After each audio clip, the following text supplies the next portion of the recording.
Welcome to The Reconnect with Carmen LaBerge. We're applying the mind of Christ to the matters of the day so that you can connect the eternal with the everyday and get ready to head out into the world that God so loves in ways that honor Jesus. So let's get started. This is The Reconnect. Inspiring you to bring God back into the conversation of the day. This is The Reconnect with Carmen LaBerge on Faith Radio. If we're gonna fly, we fly like eagles, arms out wide. If we're gonna fear, we fear no evil. We will rise. By your power we will go. By your spirit we are bold. If we're gonna stand, we stand as giants. If we're gonna walk, we walk as lions. I choose you. I choose you. Those are some of the most powerful words a person could ever hear. I choose you.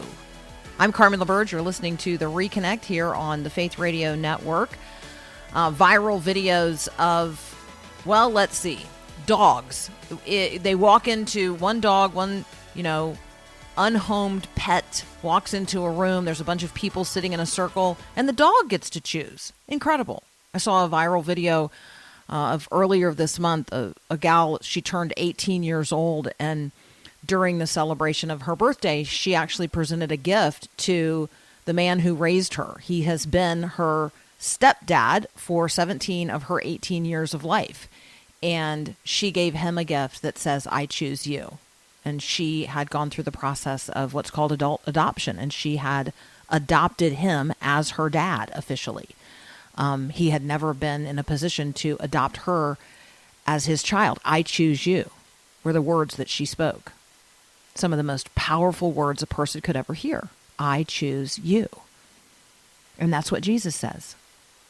In John 15:16, Jesus says to his followers, you did not choose me. I chose you and appointed you so that you would go and bear fruit that would last. So if you're a follower of Jesus today, if you're a Christian, guess what? You didn't actually choose Jesus.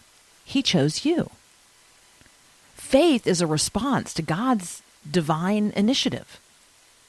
God reaches out his hand first. We take hold of it, for sure, but God reaches out his hand first. I choose you. And while we are saved through an act of incredible grace, we're also saved for a divine purpose. Jesus says, I chose you and I appointed you to go and bear fruit that will last. Yes, I chose you, but I chose you for a divine purpose, that God might be revealed to others, that other people might come to know the good news of God's saving grace. God chose you. So what practical difference does that make in how you live today? When the Apostle Paul writes to the Christians in the first century, people living under Roman rule, he affirms that they are a chosen people.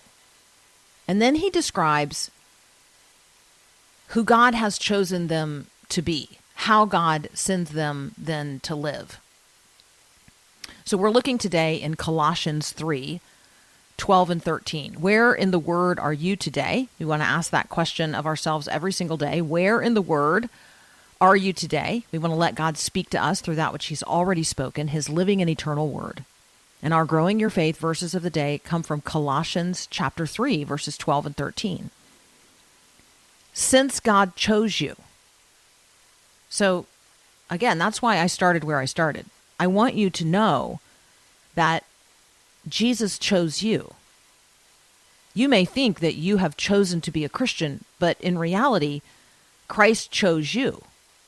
That's what he says in John 15:16. You did not choose me. I chose you. So Paul is saying to these Christians, since God chose you to be the holy people that he loves, you must clothe yourselves with tender-hearted mercy, kindness, humility, gentleness, and patience. Make allowance for each other's faults. Forgive anyone who offends you. Remember, the Lord forgave you, so you must forgive others. I think that one way to think about this instruction from the Apostle Paul to these first century Christians, and by extension to you and me as well. It's like instruction in getting dressed for the day. Every single day, this is how, as a Christian, you dress yourself. So we want to put on the full armor of God as described in Ephesians chapter 6. But here, what Paul is talking about is every single day, as one who is chosen in Christ to be holy. This is how you get dressed. This is how you clothe yourself.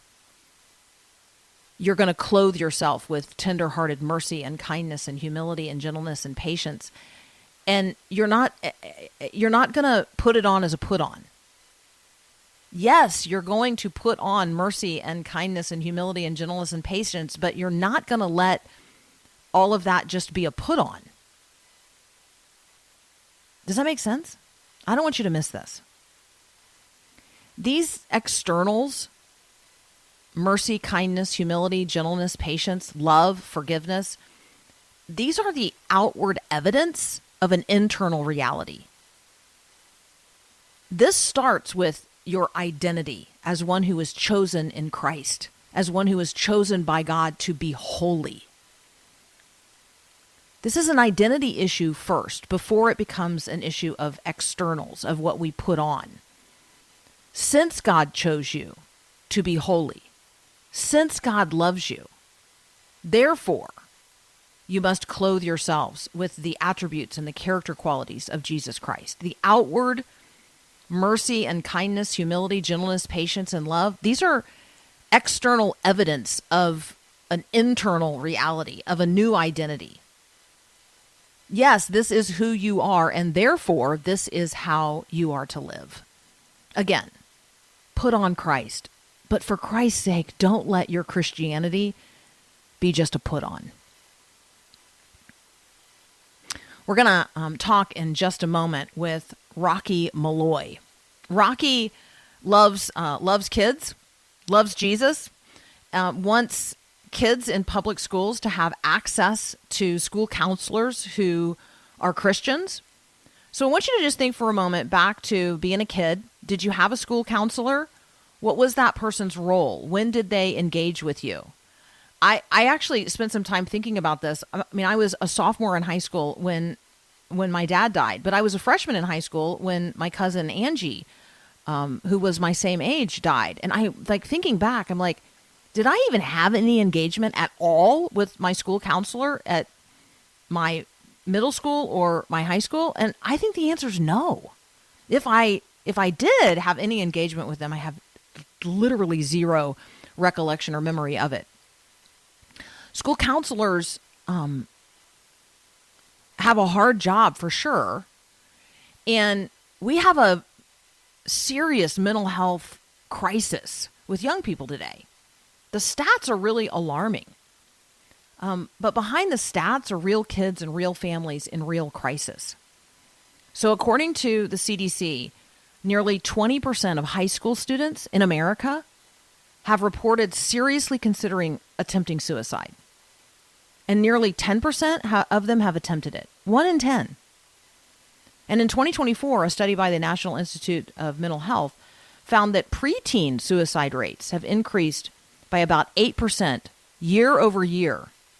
That's just crazy. Suicide is now the second leading cause of death in the United States for young people ages 10 to 14. School counselors are in a critical position in our kids' lives. We also know that spiritual engagement, involvement in spiritual community act as powerful buffers against suicidal ideation because spiritual engagement fosters hope and meaning and purpose. So, how do we get a higher percentage of children in public schools exposed to spiritual mentors, counselors who are actually Christians? Well, we're going to talk with Rocky Malloy, founder and CEO of the National School Chaplain Association. That's up next here on The Reconnect.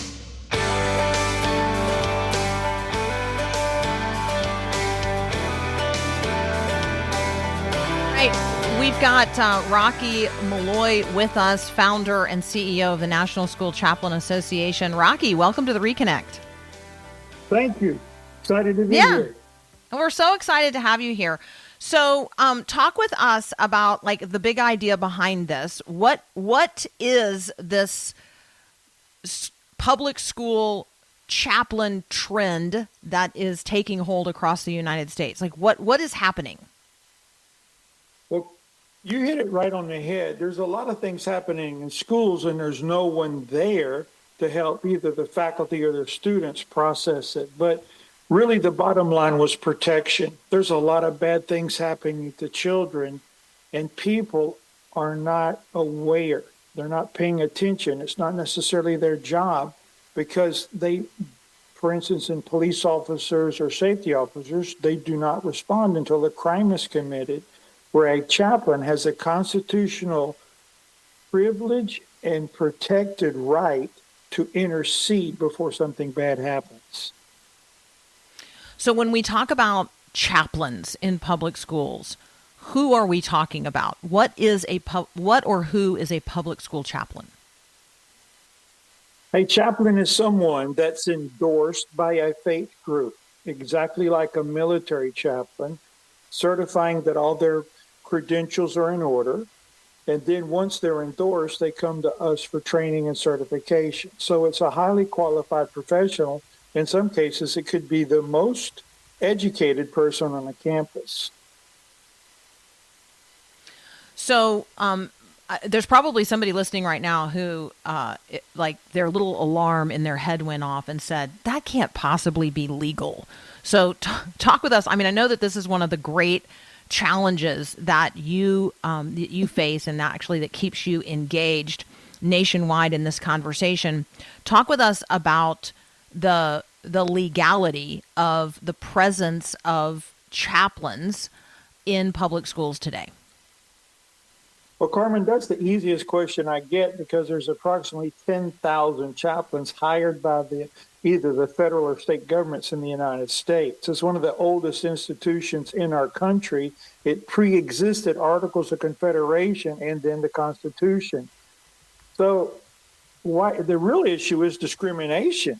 If we're providing faith-based spiritual mental health professionals for other employees of the state, why are we exempting teachers and students? Okay, so that is really good. So when I think about U.S. government chaplains, I'm thinking about, well, I don't know, the chaplain of the U.S. Senate. I'm thinking about chaplains in the military, chaplains in prisons, chaplains who serve across law enforcement and public safety. Are there other places that maybe I'm not immediately thinking about? Public schools does then seem the most obvious next place that chaplains might. Oh, I guess hospitals would be another one. Hospitals, VA. When you go to prison, you get a chaplain. So why wait? I mean, let's get some in there to keep these young people out of trouble.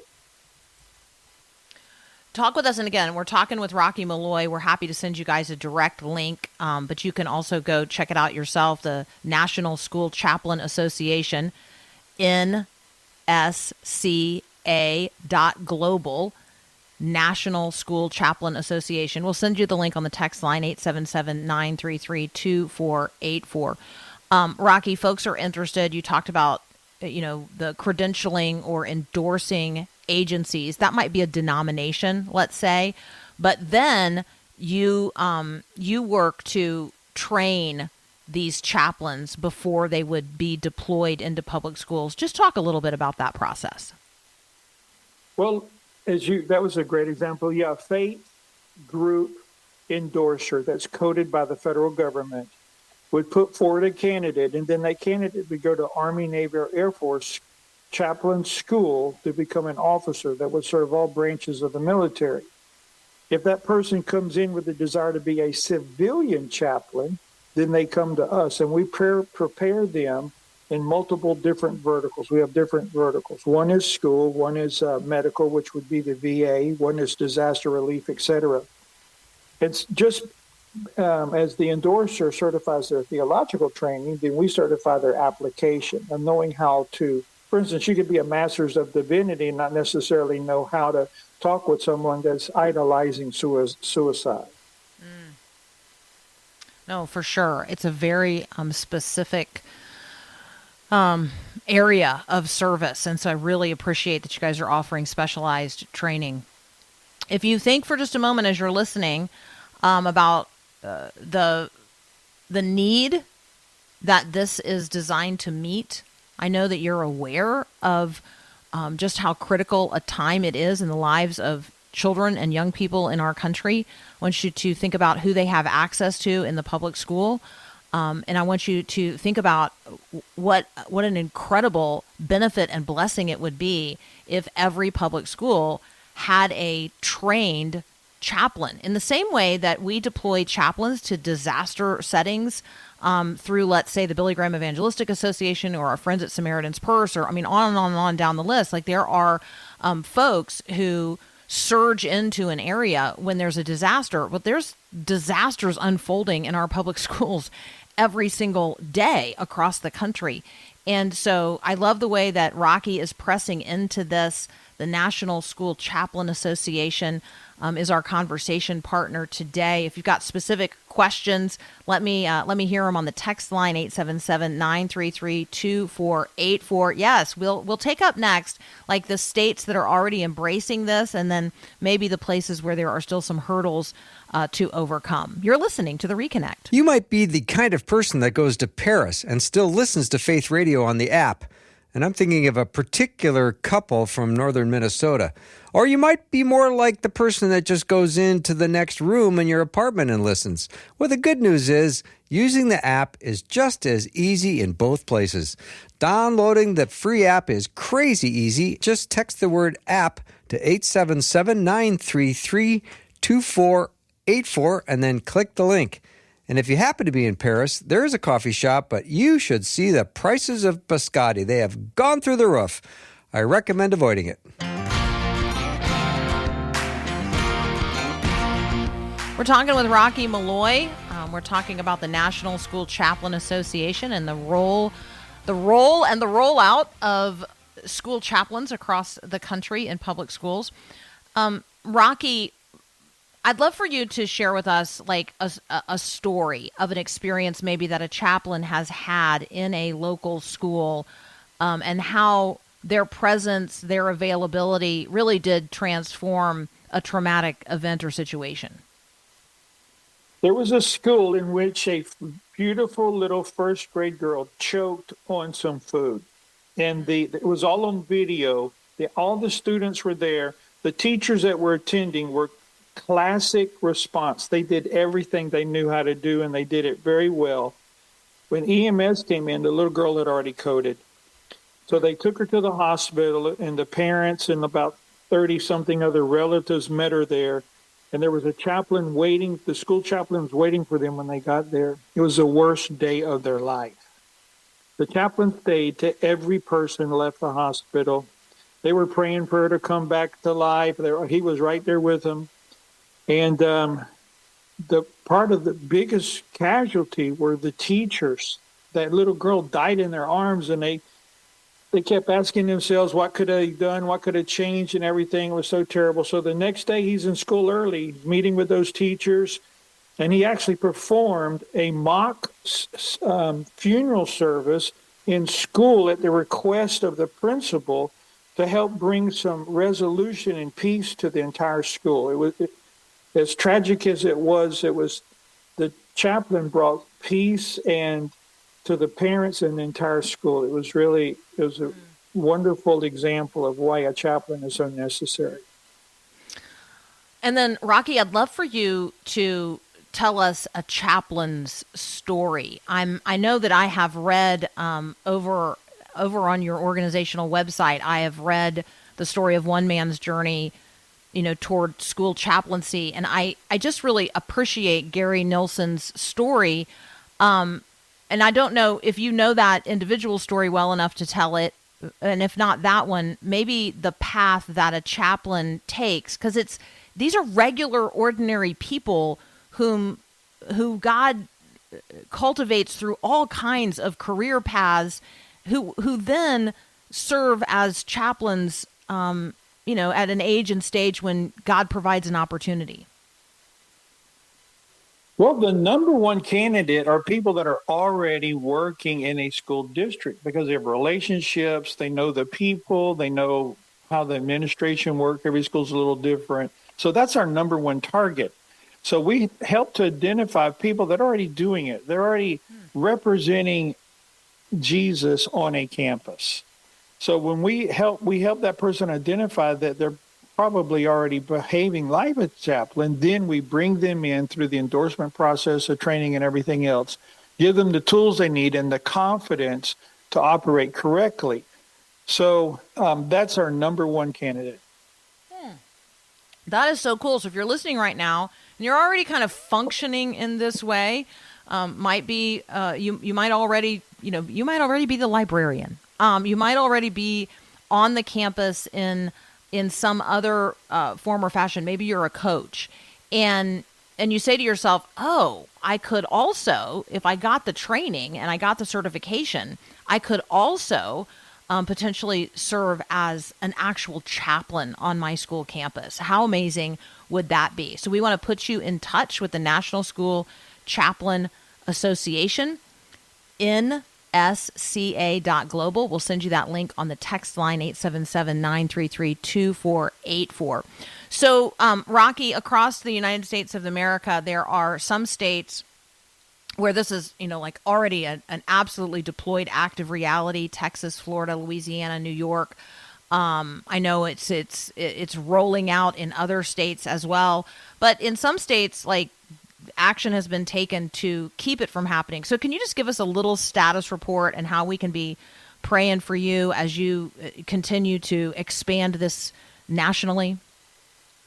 29 states have filed legislation and 5 states have passed it into law. But the reality is any school in the United States or U.S. territory can hire a chaplain or allow a volunteer, full-time or part-time.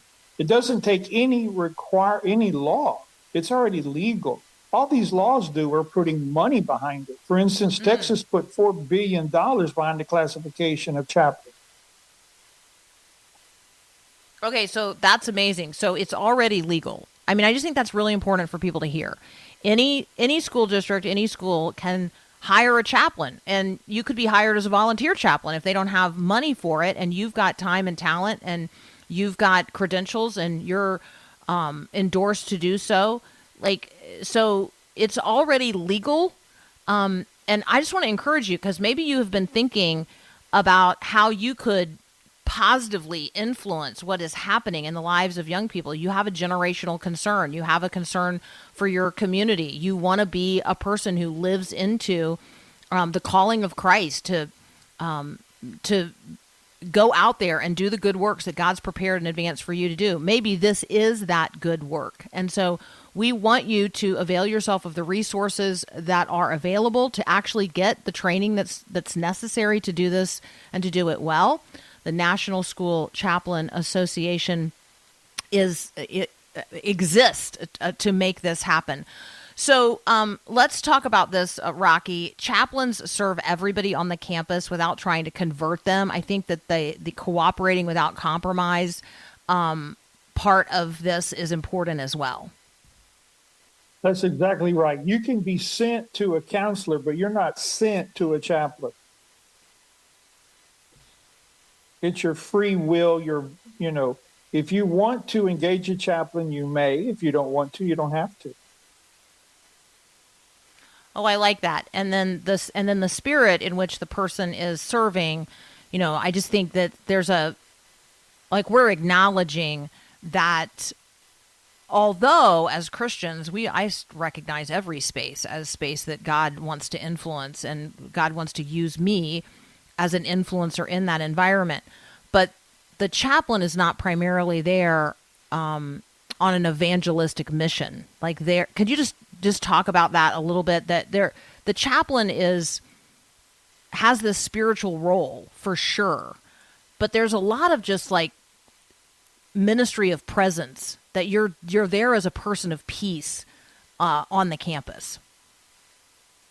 Ministry of presence is a great word because it's like a policeman on the side of the road. When people see a trooper, they slow down, they check their speed. So one policeman can create law-abiding citizens out of miles of highway and save lives. Same thing happens with a chaplain. They're not a law officer, but they have a badge. They have like school chaplain. They're identified. So people see, oh my God, there's a God representative here. I need to check myself. And when they do that, it changes school culture. Yeah. All right. Savannah just texted in and she says, "Hey, I just tuned in and you're using the term chaplain. That is not a term I am familiar with. Can you give a quick definition and maybe a description of a chaplain?" So, Rocky, see, it doesn't always occur to me that we might be using a word that is unfamiliar to folks. So, who or what is a chaplain?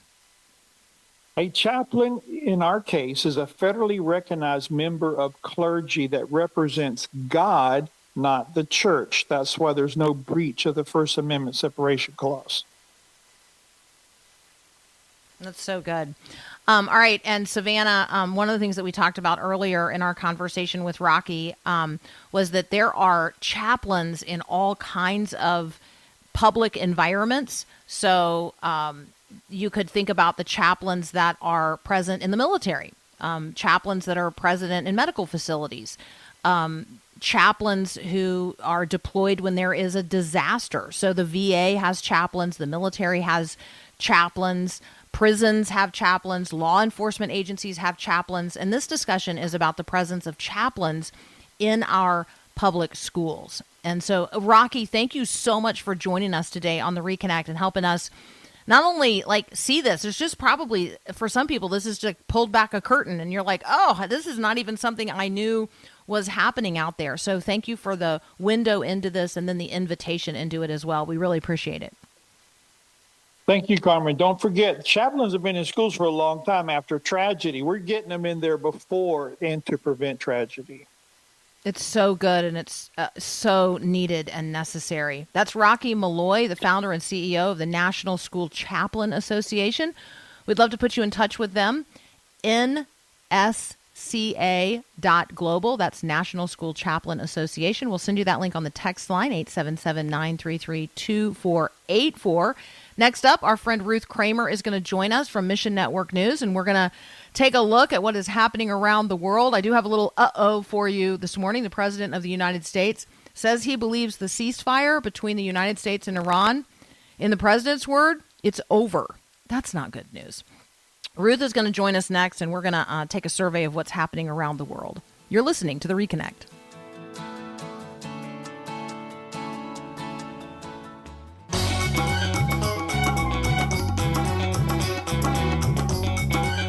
Our friend Ruth Kramer from Mission Network News is joining us again today. Mission Network News exists to share stories that matter, empowering you to take action that actually changes lives. And you can find the stories that we're talking about today at missionnews.org. Ruth, where do you want to start today? I was thinking Venezuela. Yeah, let's start with Venezuela. There's so much going on there right now, and the concerns that our partners have expressed with the size and scope of this crisis is that it's being wiped off the headlines of most people's news feeds. It's already fallen below the fold. It's off the front page. And you're talking about years of recovery on a disaster like this. So let's start there. Yeah. So when we think of the size and the scope and the magnitude, talk with us about those who are grieving and displaced and in need of hope, and then those who are in a position to be responding in the midst of all of that. Our partners, we've spoken with people serving with Convoy of Hope, Transworld Radio, that would be RTM Venezuela, and Keys for Kids. And our partners are saying that for folks on the ground, they're still in a state of shock because life has been literally turned upside down. Aside from losing their homes, aside from losing their livelihoods, many of the people in the epicenter of the quake, that's Caracas and La Guaira, many of them lost their families. Not just one or two members of the families, but the entire family. And so there's a lot of things that people are trying to process in, even as they're trying to get hold of the basics for survival. Trying to get food and water, medicines, shelter. Many of the buildings in some of these cities have been severely damaged. So right now we know that 800 buildings in one of the city centers were damaged, and 200 completely actually collapsed. Many of them still occupied as they collapsed, which means that you've got thousands of people who are missing and buried under the rubble. The government thinks that the death toll by the time they see things clear probably is going to reach about 10,000 people. The rebuilding costs are going to exceed about 10 billion as well. Those are the estimates, and that kind of gives you an idea of the size and scope of the crisis. When we talk to Convoy of Hope, he says, whatever you see in a photo, it doesn't really give you the scope, because when you're actually on the ground, it's the smell that you have in these disaster zones. And the smell reminds you of the cost of these crises. And then it's just everything is damaged as far as you can see. There isn't anything standing. There's nothing that's working. Electricity doesn't exist. The infrastructure is gone. And that's what people are facing in the next 24 hours as they get up and try to figure out what the next steps are. The rescue crews have gone home because there's just no more signs of life. And now you're into the recovery phase and figuring out how do I make it through the next day, the next week, the next month. What are we going to do to try to find a new normal in this situation? And people are becoming very angry with the government for the slow pace of the recovery, for the slow pace of the response, because in a lot of these areas that are outside of the main city centers, they're still waiting for help. There have been many ministries that were already on the ground, working through the churches, working through ministry partnerships that were already existing, that already had an infrastructure in place because of the last disaster that they responded to. And they were able to immediately respond and get things going. But that's just a drop in the bucket when you consider how many people were affected. So at this point, people are criticizing the government for not having a quick enough response. But the ministries, the churches, have been on the ground already, providing some of those immediate physical needs. Keys for Kids is actually partnering with a pastor in Venezuela who has made it into 3 of the areas that are off limits. He's been allowed, he's got the permits, and he's going into these places to try to make sure that the survivors have food and water, clean food and water, and that they have a tarp or something to sleep under, because a lot of them just don't have anything, and because nothing has actually made it to their areas.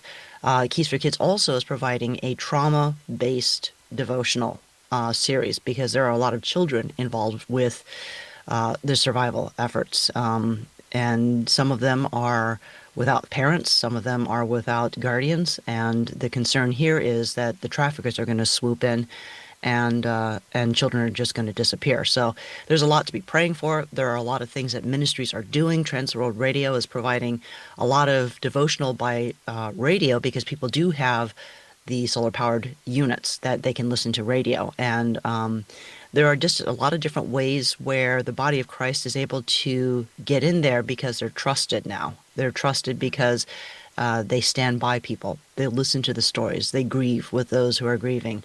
And they provide a source of hope that doesn't exist right now for a lot of people. So just continue to pray, and pray for the ministries, because not everybody is excited to see Christians helping in these certain situations, and there's been some pushback. And the stories are slow to come, but we do know that there have been some difficulties that the ministry partners that we've been talking to have been asking us to be praying, that the way is unimpeded. Well, of course, we want to be praying for safety as they work through some of these areas that are pretty unstable with the buildings and the roadways and things like that. But we also want to be praying that they are able to get the hope of Jesus Christ into some of these communities. Pray for the people of Venezuela, for the grieving families. There's almost no one who's been unaffected. So you can imagine just the scale of what's happening here. And pray for the people who are carrying the hope of Jesus Christ in here. That's a lot to carry when you're sharing burdens and you're coming out of these areas, and what do you do with the grief that you're carrying? If you're listening right now, there are several stories posted at Mission Network News. Missionnews.org is where you can find them on Venezuela, and where you can get in touch with ministries that are on the ground there as you determine how to distribute the resources that God has placed under your stewardship, under your management. We got a friend on the text line wondering if Ruth knows anything about the Chinese Communist Party freeing Pastor Jin. And I don't know. I don't see a story currently posted on that, but I'm guessing that you have contacts with Voice of the Martyrs or somebody else. Maybe you can share what we do know about the release of Pastor Ezra Jin from prison in China. Yeah, Pastor Jin was released after President Trump actually raised his case with the Chinese leader when he was visiting in China a couple of months ago. And so it shows that China is sensitive to international pressure. So he was released, and he's actually with family in the United States now. That's a good news thing. What we want to also highlight is that he's not the only pastor who's behind bars or who was arrested. Pastor Jin was 9 months behind bars, I think, but there are others who are imprisoned at about the same time. Pastor Wang Yi, Pastor John Cao. Those are also members of Zion's Church, and they were the other leaders that were arrested at about the same time. The good news there is that those cases are being made public. 8 Zion Church leaders remain in prison, so we don't really know what's happening in their cases, but that's why we're trying to mention names as much as possible to put some pressure on China to release these leaders and let them know that we are aware of who they are. The case here is that the government's targeting unregistered churches, and the Zion Church is like a mega church. So they are very, very large, and they are well known. They're very public, but they are unregistered. And so the government's been finding a lot of excuses to come in and harass the church. And in this case, they're not actually harassing them religiously. They're causing issues and trying to force the church to come under government oversight. They're also accusing the church leaders of fraud and illegal business dealings because they're saying that you've collected tithes for an organization, and the organization isn't registered with the church, so you're not spending the money in a way that is upfront and honest, and you're not paying taxes, and you're not doing things the way it's supposed to be done, and this is illegal. So that's what the church leaders are actually facing in terms of the charges. Meanwhile, Zion's Church refuses to register, and they still refuse to have the surveillance cameras installed, which means they're still going to be butting heads with the government. So continue to be praying. Pray for not only the release of these pastors and the others that were taken in at the same time, but pray for their faithfulness, because many of these pastors continue to witness, to continue to share the hope of the gospel, even behind bars with their captors. And sometimes what we hear in the aftermath of those stories is that people come to know Jesus Christ because of those kinds of relationships. So pray that they would remain steadfast. Pray that they would be encouraged. And when word gets back to them that the body of Christ, Big C Church, is in North America, hasn't forgotten them, and that we are lifting them up before the throne of grace, it's encouraging to them. It's encouraging to know that they haven't been forgotten. It's encouraging to know that our God is that big. Let's take a brief break. When we come back, I'm going to ask Ruth to pivot our attention to India. China, the second most populous nation in the world, India the first, and India has yet another anti-conversion law. So that's up next here on The Reconnect. Hey, I really like it that you listen whenever you want, wherever you are, at all times of the day and night. That is so cool. So thank you so very much for all the ways in which you support this ministry with your prayers and words of encouragement. Right now, in order for this podcast to be available everywhere all the time for everyone, I actually need your help.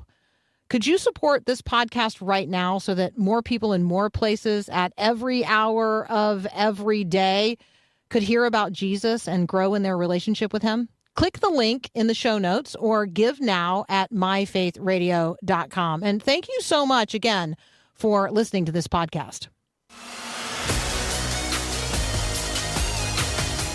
I want you to envision for just a moment like 100 marbles in a jar, or jelly beans in a jar, or M&Ms, whatever visual works for you. I want you to visualize 100 of them, and they're all one color except for one. So envision one white jelly bean in a sea of red jelly beans, or you get the point, right?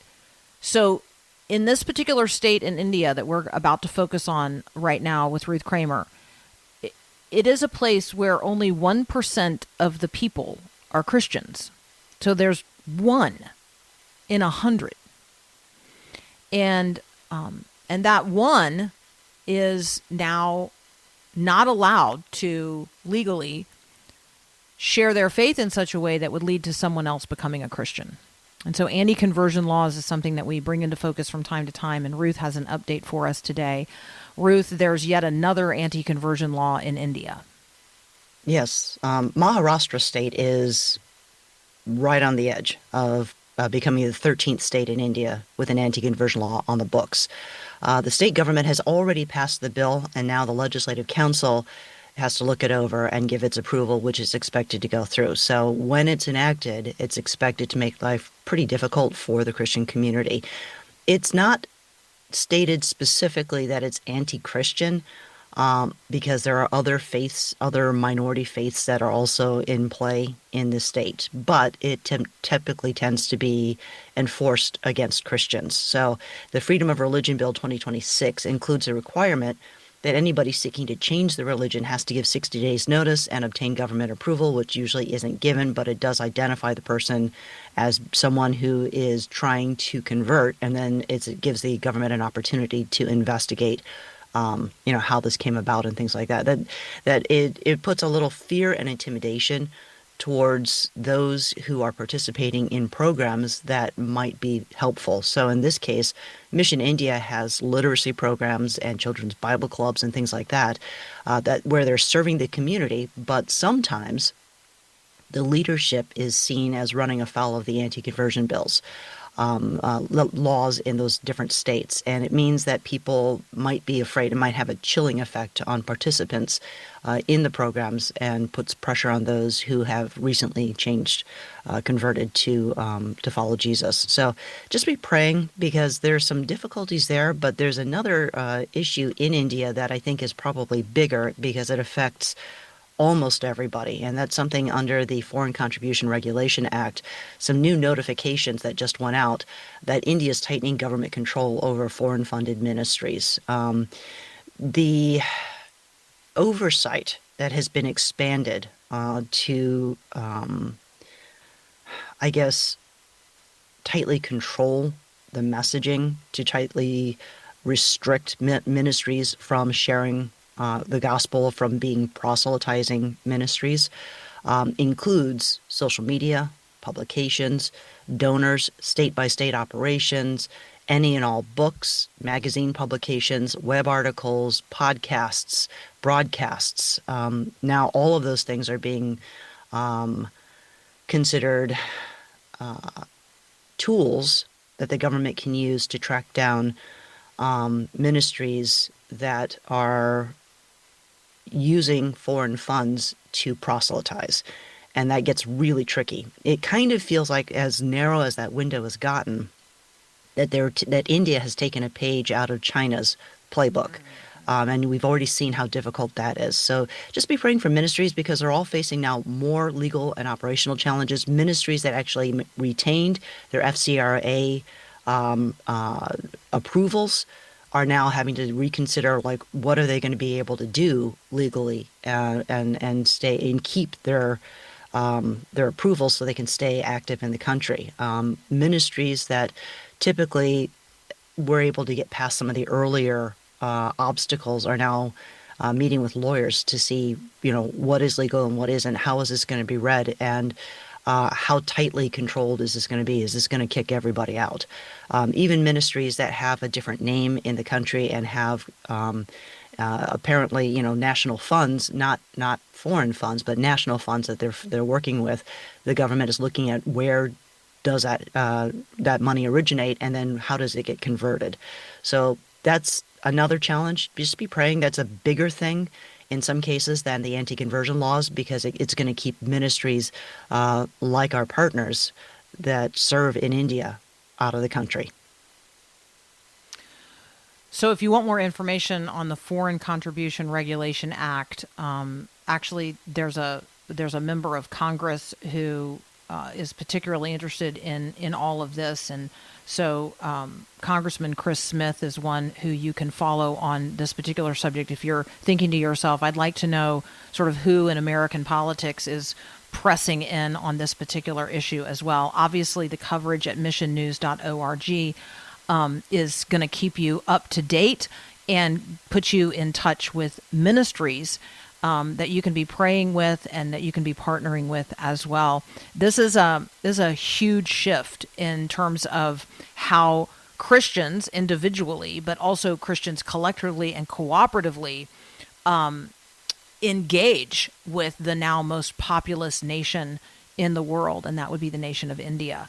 Licensing, renewals, asset seizure, bans on proselytization of every kind, including, as Ruth has just outlined, that which happens over the broadcast airways. And so it affects ministries like ours that broadcast globally as well. And so I think we just have to recognize that the enemy is working ardently to restrict the spread of the gospel in this generation. And so thank you, Ruth, for that information as well.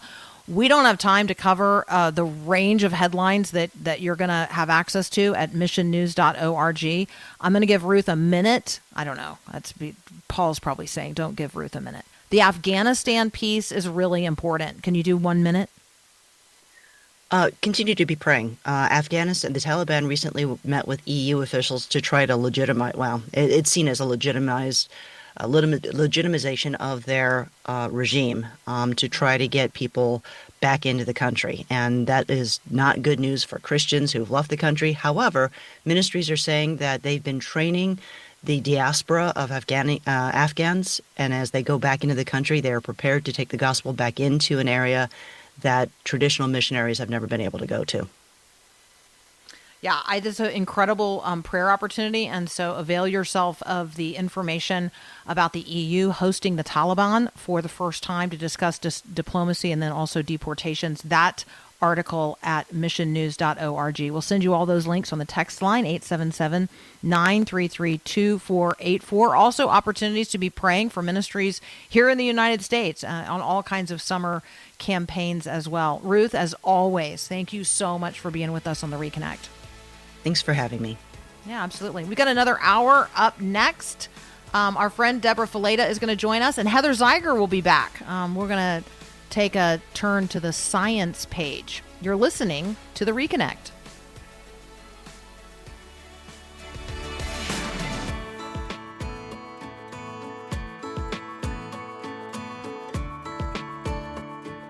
Thanks for listening to The Reconnect with Carmen LaBerge. Let us know how we can help you more fully reconnect the eternal with the everyday. We want to walk with you throughout your journey of discipleship, so let's connect. You can text us at 877-933-2484 or connect with us online at myfaithradio.com and on all our social media.